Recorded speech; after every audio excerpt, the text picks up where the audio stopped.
Did you know that the culture is the most important prize to the devil? In this lesson, we'll discuss why the battle for the culture is so important to the devil and what you can do to fight against it. Satan demands conformity. Once the deceiver gets people's minds, his next objective is to influence the culture until he eventually captures it.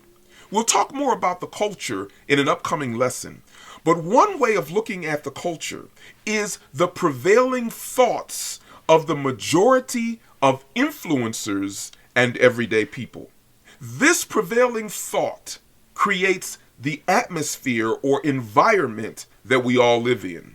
It is the deceiver's objective to control the environment called culture, because through satanic environment, he can easily get people to conform to his agenda.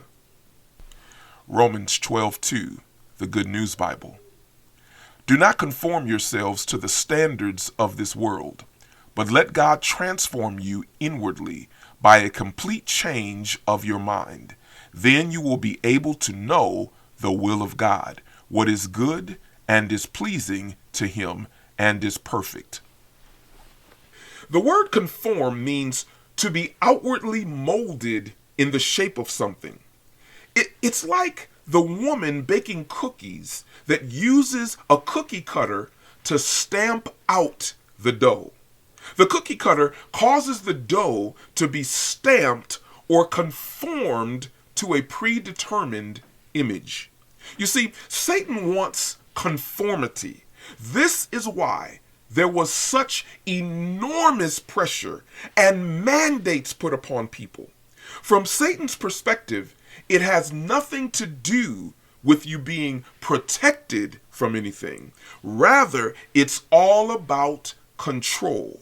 You see, his objective is to force every man, woman, boy, and girl to conform to his will. How do we know that this is true? Because when he is allowed to establish his one world government, no one will be able to buy, sell, or participate in society without the mark of the beast.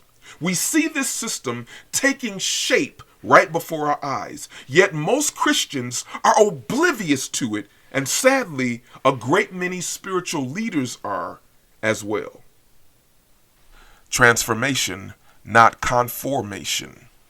But God doesn't want you to be conformed. He wants you to be transformed.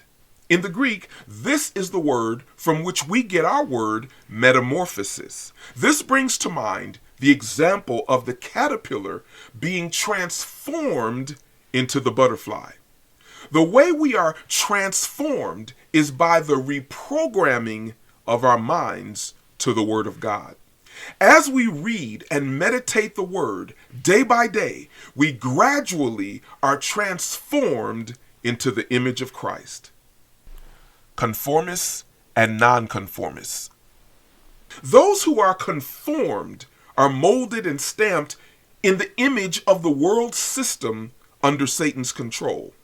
This group consists of both Christians and non-Christians, but what they have in common is that they think in alignment with the world system.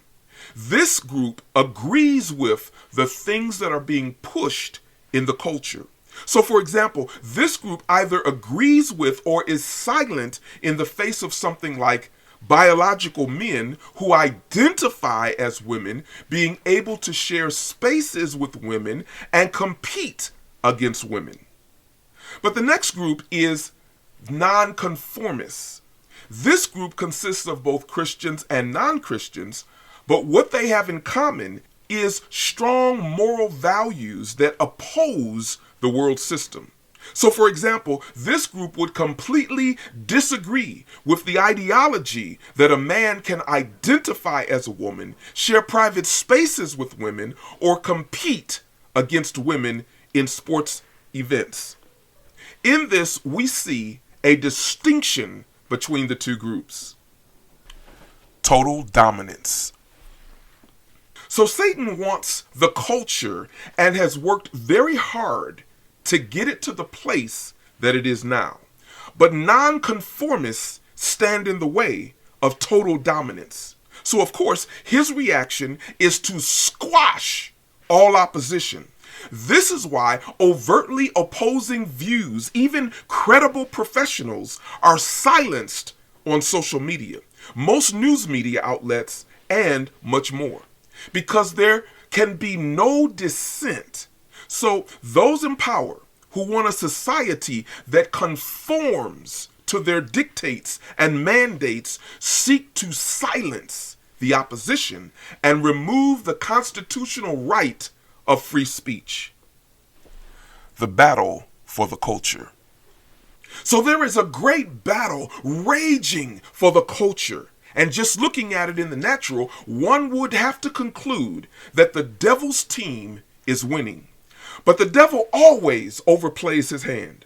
During the COVID pandemic, parents and citizens began to wake up from their apathy. And for the first time, we noticed that our nation was under attack, but not from an enemy without.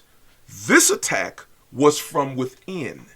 It is a battle to reshape America into an unrecognizable dystopia where good is called evil and evil is called good, where men are called women and women are called men, where you have your truth and I have my truth, but the truth is censored and not allowed.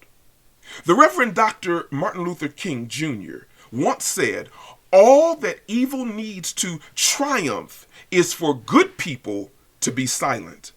So the question is, will you remain silent or will you join the battle, make your voice heard, and push back against everything that is immoral?